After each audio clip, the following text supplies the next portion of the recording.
Welcome to the Storycraft Cafe. Come in, grab a cup of your favorite beverage, and get ready to join the storytelling conversation. Storycraft Cafe is brought to you by Dabble, the ultimate cloud-based fiction writing software. Here we're going to bring together storytellers from all walks to encourage and empower you to craft your best story. Hello everyone, my name is Grace and I am the cafe manager over here at the Storycraft Cafe. I'm here to personally invite you to come check out the Storycraft Cafe if you haven't already been by. There is so much happening in the cafe this month. We are running live events with authors, doing group writing sprints, and talking a lot about the ins and outs of writing, the joys and the woes. If this sounds like fun, stop by for a cozy digital beverage at storycraft.cafe. That's STORYCRAFT.CAFE. I can't wait to see you all there. Well, thanks for joining us once again in the Storycraft Cafe. We have an excellent show for you today with Camille Pagán. Before we get over to our conversation with Camille, let's hear from Nick Petrie as he talks about that magical moment in the beginning of telling a story where it all starts to come together. Stay tuned. But so for me, I think I've had some books that have just sort of never taken off, right? So I start something, I'm 10,000 words in, and there's just no life to it. And I think those are the books that I begin sort of saying, I want to tell the story of a cop who went bad, or I want to tell the story of a woman who's being abused by her husband. If I start with an idea, then it's so easy to slip into the trope and to fall into the things that I've read before or I've seen before. But when I start with a situation, I really don't know what those relationships are like. I don't really know what sort of story I'm telling.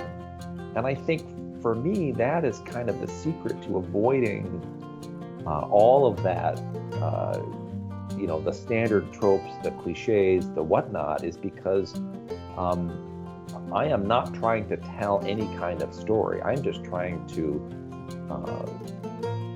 follow my characters where they want to go. It helps too, I think, that I've read a lot. And I think that's really important for writers. I got to interview Greg Hurwitz once. He came to my local bookstore, and he has this great line. He says that people ask him, what's the one book that they need to read in order to learn how to be a writer? And he said, well, there are books you need to read, but there are about 2,000 of them. Right. And I think that's true. I think if you read enough stories, you will realize how many pathways there are. And for me, the secret is just not to try to tell any kind of story in particular, but to tell, or not to tell any story in general, but to try to tell this story in particular, and to follow where it leads. And they've, my book Light It Up, ended up kind of being a Western, and I didn't start out that way. It wasn't how I was thinking about it.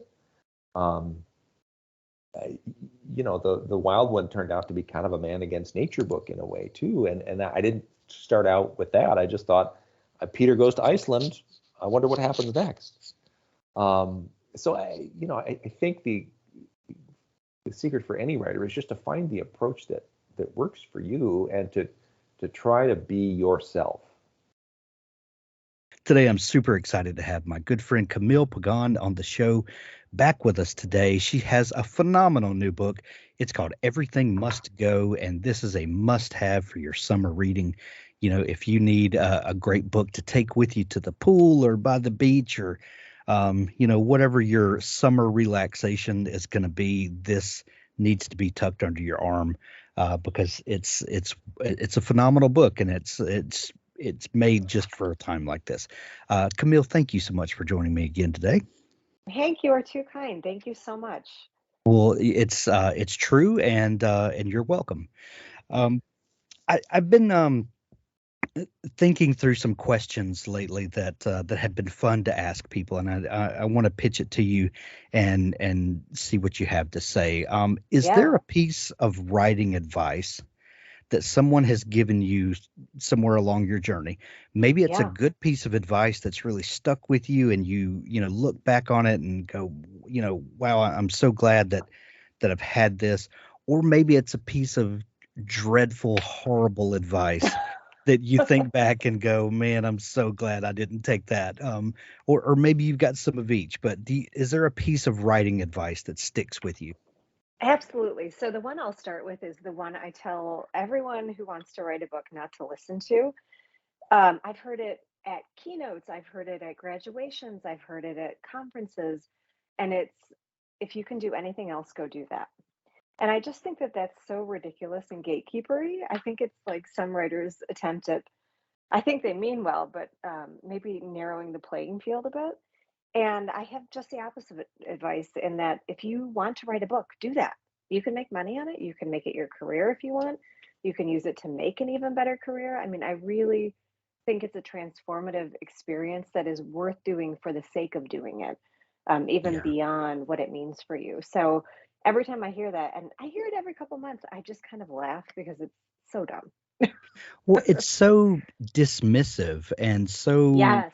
martyry. If Yes. I'm I'm the martyr. I'm a martyred artist that I'm just doing this because I have to, and it doesn't make me any money, or that's such a lame cop out.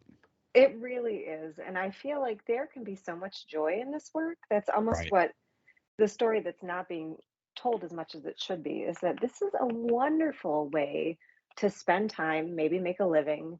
And I really believe that, yeah, writing can be hard sometimes, but it should be mostly joyful. It should be mostly enjoyable. And a lot of that just comes from how you're looking at it. How are you viewing your work? Yeah, that's such great, a great way to look at that. But is there a piece of good advice that you've gotten Yes. along the way? So the advice that I wish I would have taken earlier in my career is to really, and I'm sorry if everyone has said this, a million times, but it's true, to write the book that you want to read. I've Yeah. taken both approaches. So my debut came out in 2011 and it didn't sell well. The publisher gave me a lot of money for it and it probably sold like 12 copies.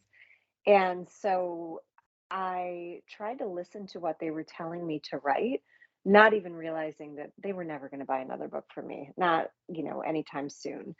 And so I wrote three different books to market. One was historical fiction, one was contemporary from four different viewpoints, and one was very like romance oriented. And I hated all three of them. They were terrible books.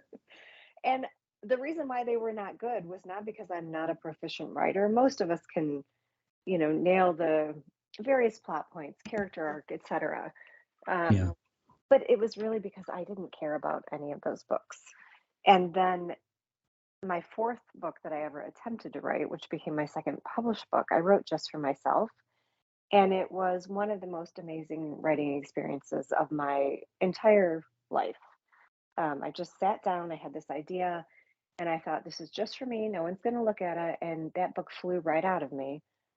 Sold really, really, really well. It sold hundreds of thousands of copies.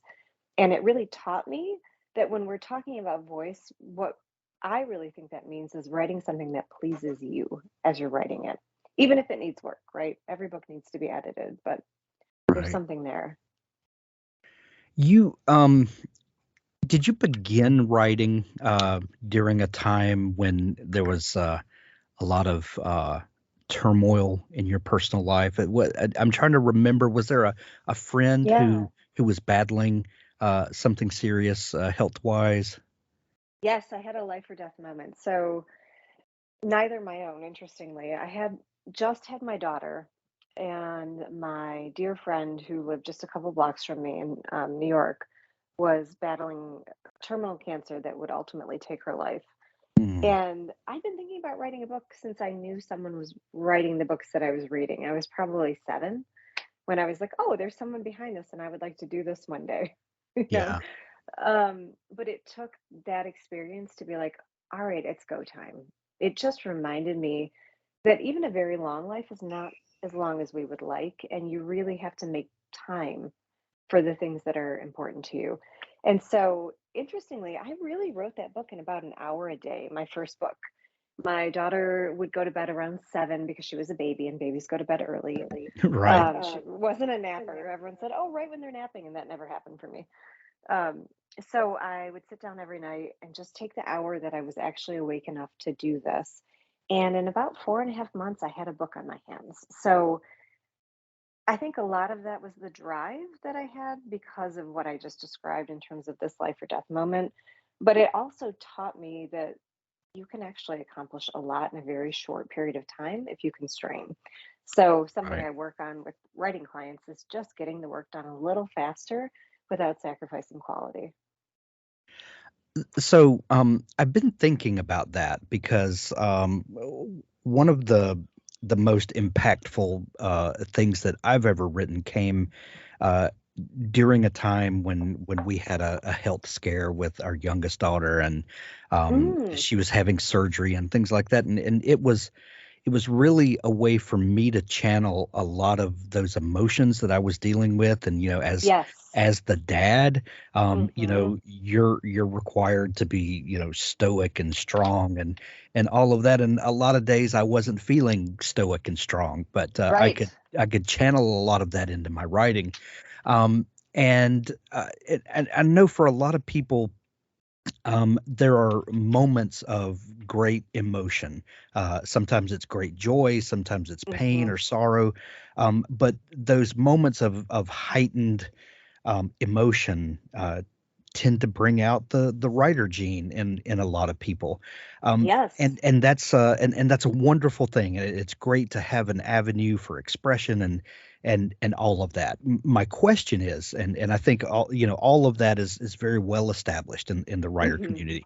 My question is, when those moments have passed and Yes. you are on sure footing again, and the sun is shining again, and life goes on as it does. um what do you do to motivate you in those moments of non heightened emotion? Yeah. Well, this is where I think it's really beneficial to not be young. I say that I'm 43, Yes. and the majority of my clients are 40 or older. Not all of them. I have worked with younger writers quite a bit. Um, but as a coach, I would say most of the writers I work with are in their 40s, 50s, or 60s. And there's a lot of concern around, have I, missed the bus? Am I too late? I really think the opposite is true. And if you look at the statistics on great literature or even literature that's just sold really well, it usually happens after 40. That is the experience. And I think that comes from just having a lot of life experience to draw on, where it's not necessarily so acute in that you've just lived through it. It's more like you have just lived through a lot at that point. And, people often think that we're writing about ourselves, and we're not. It's kind of boring. Most of us don't have exciting lives, thank God. But we're drawing on those deep emotions that we felt. That's why we tend to be so sensitive. That's why the criticism hurts. That's why it's very painful at times to go through the experience of publishing. But you are drawing on that well that you've created. So there's that. And then there are just like the little tricks, like using music. If there's a soundtrack or a playlist that really gets you moving.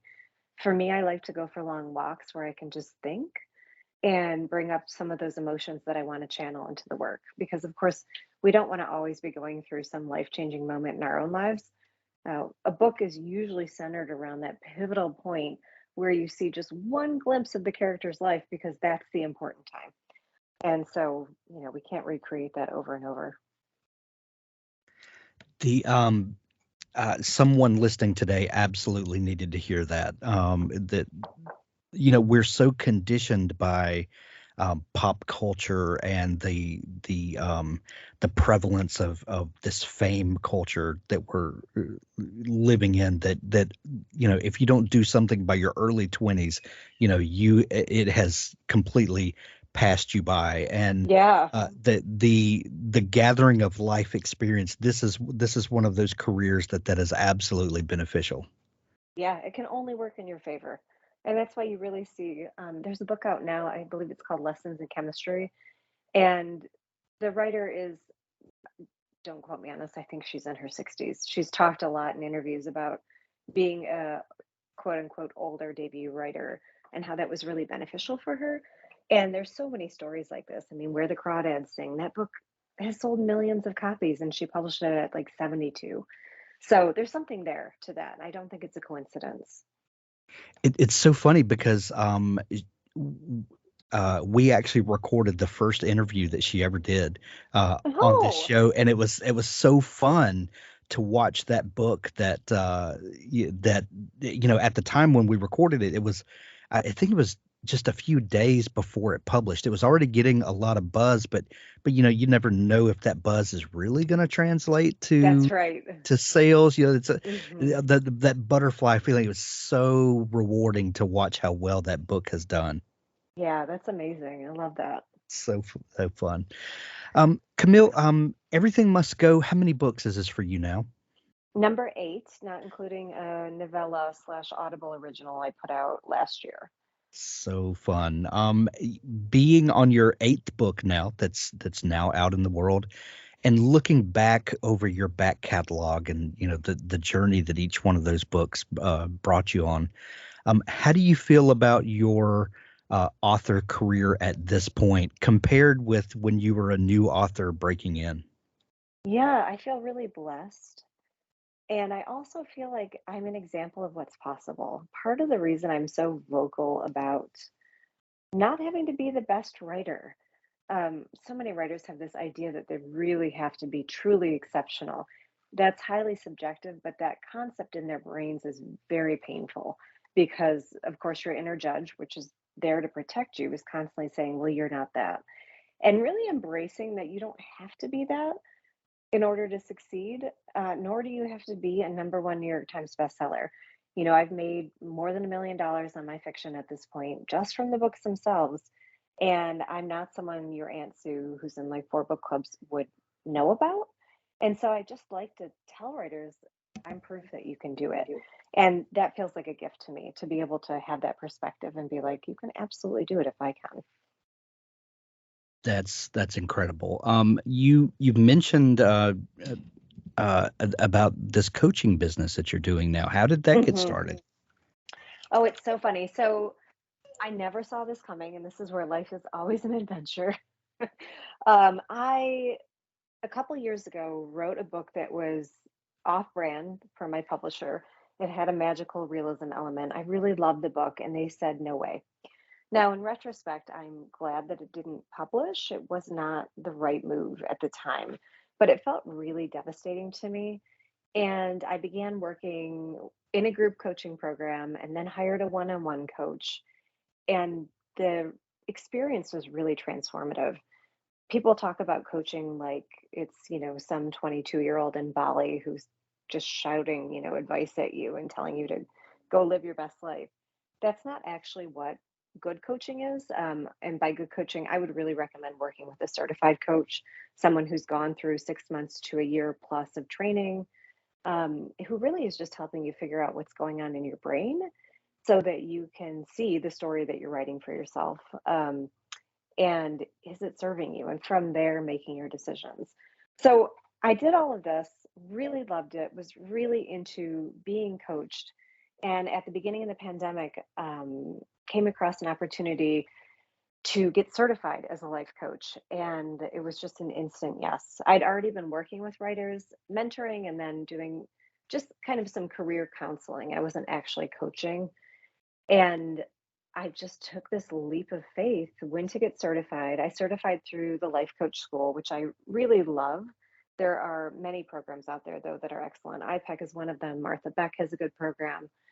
Um, Went in, spent a year training, formally set up my practice, and have been fully booked ever since. And I just absolutely love the work.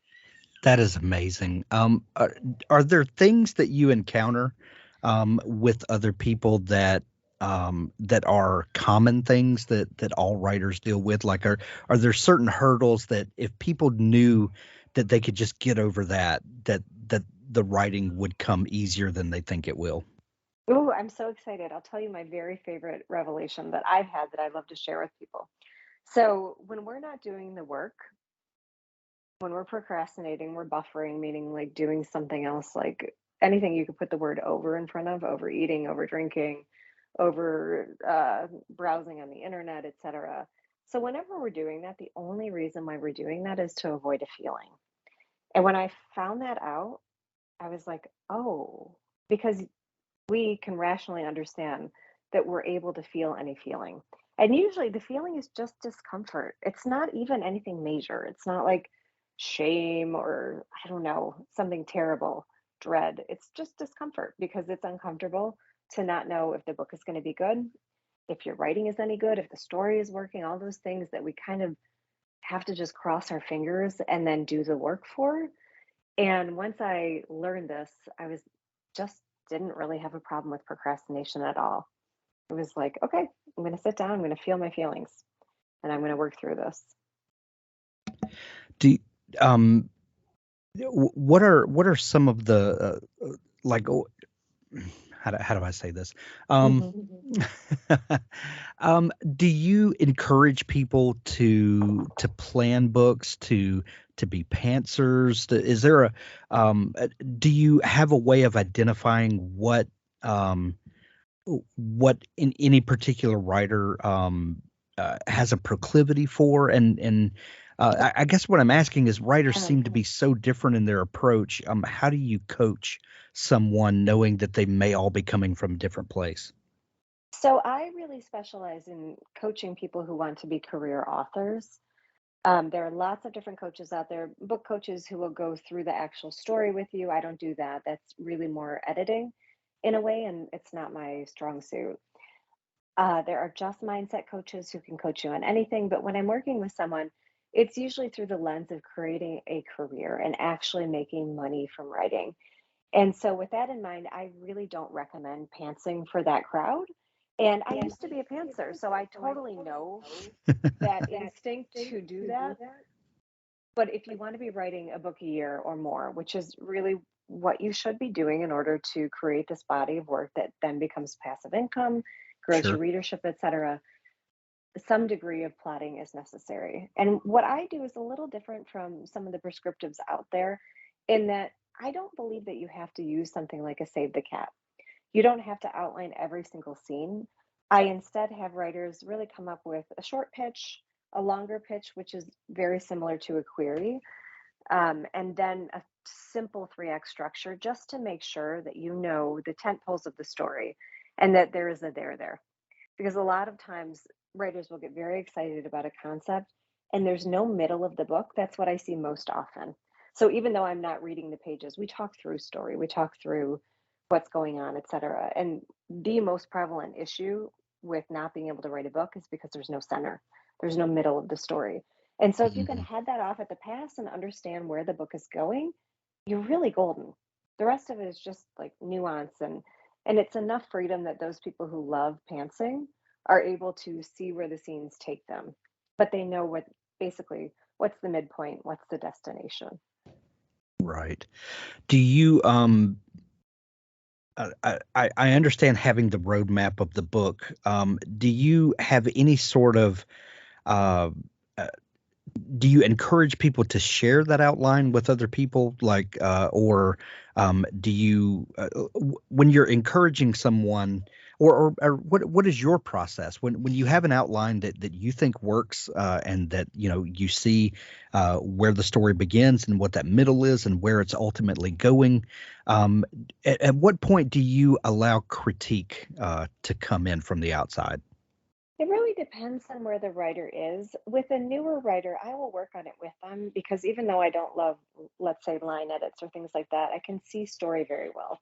I actually think that comes from decades of being a magazine editor, and a journalist rather than the actual fiction work. I can just kind of see, like, is there a lead here? Where is this going? What's the point? What's the through line? So there's that part where you could work with your coach or another trusted writer who would be able to see, is there a story there? With some writers, because I work with mid career authors as well, They're really working with their agent to make sure that the agent has buy-in too, because they're the person that goes and sells the book. I'm not saying that's right or wrong, but it's certainly appropriate for people who like to do that. And then I guess the last piece of this is really learning to develop your self-trust so that regardless of what your agent says or your writing group or your coach, I'll have clients disagree with me and I say, terrific. I'm here to make you think. I'm not here for you to follow everything that I say to do. That's where you begin to understand from your own storytelling perspective, your talent. Is this working? And then if it's not working, are you willing to stay with it and figure it out? Gotcha. So when you're beginning a new story, Mhm. yeah, I'm always fascinated by that moment of inspiration that becomes a moment of creation. At at Mhm. at one point in time, the story, everything must go, doesn't exist in any form or fashion.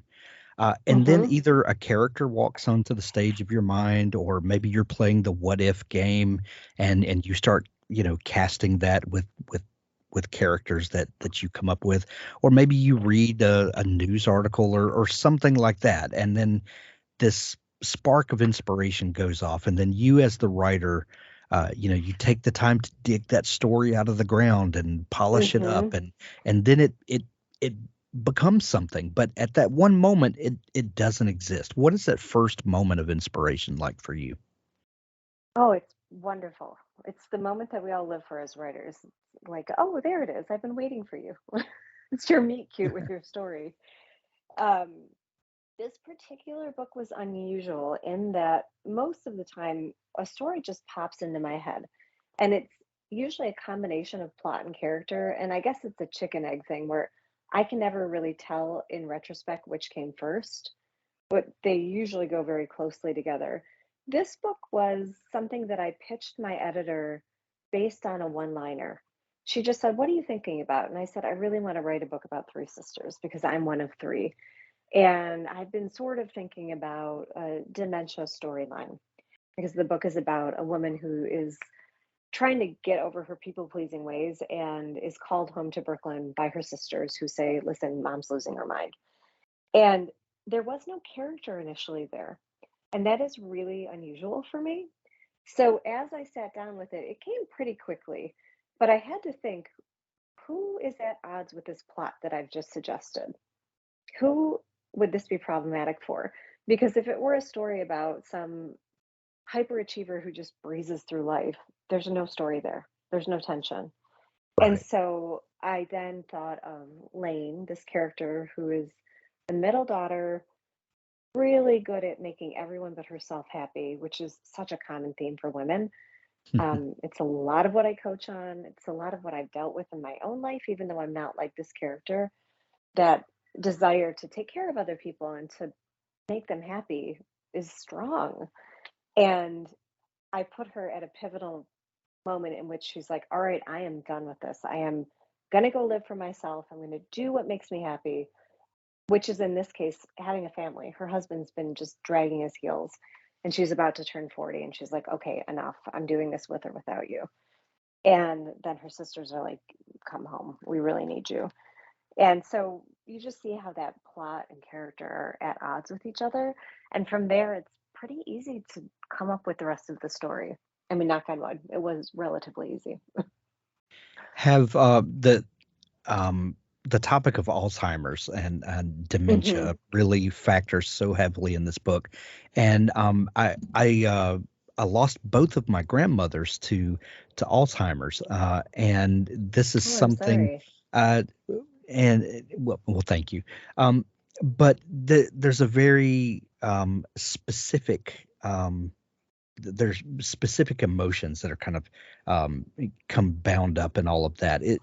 Is this something that you've experienced with people in your family or friends? Because the way you wrote those scenes is so powerful and so raw and real. Thank you. That is such a compliment. I have had several family members who struggled with and succumbed to dementia. And just watching the effect on my family, I was not the direct caregiver. My parents are relatively young. They're not yet 70. They had me pretty early in their lives, and thankfully are healthy and sound of mind, etc. Yeah. Um, but saw this elsewhere in my both sides of my family. And what I remember most in every instance is the confusion in the beginning of thinking, is this something? Because one minute the person seems fine, and the next minute they don't. And you want to really honor their desire for independence. That's part of what makes us humans is our free will, our desire to do what we want to do, and yet wanting to protect them from themselves in some cases. And it's really very wrenching for a family. And yet I saw my own family pull together in really amazing, powerful ways. And I wanted to capture a little of that too. It's not sugarcoating it. This is never anything that anyone would wish upon themselves or their family. And yet there's something there about coming together around a common cause that we lose after a while. And this is one of the ways some families are able to connect again. Yeah. Even though Everything Must Go deals with some very heady issues. I don't want anyone to get the impression that this is a sad, depressing book because while there are emotions that that take us up and down, Hmm. this is ultimately a very hopeful book. And Lane, the main character, discovers an old friend, and she starts working to mend that relationship. Where did that part of the story come in? I initially wanted that to be even more of the story. I really love love stories. I find them personally very compelling, and I Yeah. like them with a strong character arc. So I almost like my women's fiction with a heavy dose of romance. And the way the story unfolded during edits didn't center as the romance didn't center as prominently as I initially intended. And that was for the best. This is where a good team is really going to help you bring out the strongest story. But I wanted to bring some lightness and hope in because that's how life unfolds. Even as we're dealing with deep, heavy stuff, a lot of times there are other new beginnings and new relationships and just hopeful things on the horizon. And then, like all of my books, I really deal with these topics with a heavy dose of humor because that's just how I look at life. I think that that's, as many wise people before me have said, that's how we get through. Humor really Right. allows us to enjoy the human experience more. And so that's how I come at things. Yeah. Camille, we since the last time we talked, I think there's been like a global pandemic that's happened in the intervening time. How did this last 2 years affect you personally? Oh my goodness. Well, I mean, it's that exact mix that I was just talking about. There was so much pain and then so much joy too. It was very hard to have my two children at home. My younger child, my son, really suffered from virtual schooling. It just was not right for him in any way. And I think also just what I'm hearing from other people that younger children struggled with this more. Yeah. So that was really challenging for our family, and our school district stayed closed for as long as humanly possible. And Mm, so there was this balancing act of here I am. I had, gosh, two books come out during the pandemic. One right as the pandemic started, and then one last May, and wrote two more books and just, had the career, launched my coaching practice, got certified as a coach, and that was all amazing. And yet here I'm dealing with a lot of stuff. And I got COVID, and that was not fun. So yeah, it's we been we it's been passed interesting. we passed COVID around the end of last summer, and Oh, there's nothing fun about that. But thank no, God we all survived, and um, same. it was a blip on the radar, but boy was it a big blip. Yeah, it's just frightening the unknown, knowing that it can be deadly and watching Yeah, people deal with that. Very yeah. scary.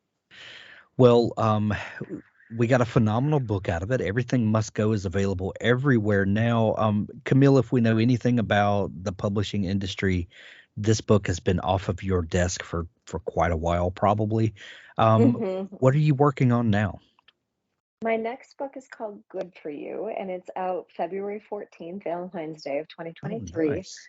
And it's just my favorite book that I've written in a very long time. So I'm super excited about it. And I don't know what I'm going to write next. We'll see.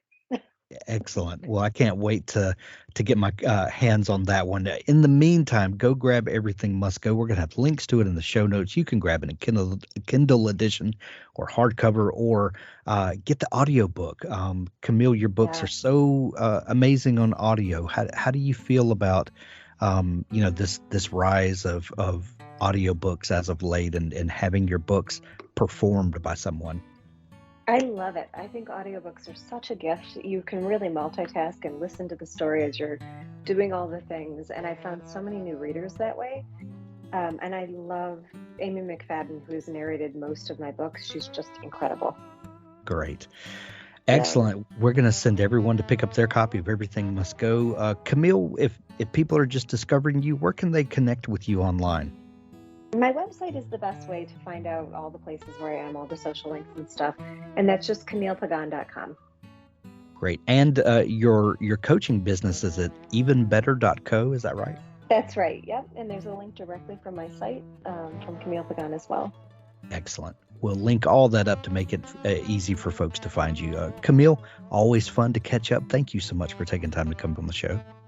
Same. Thank you so much, Hank.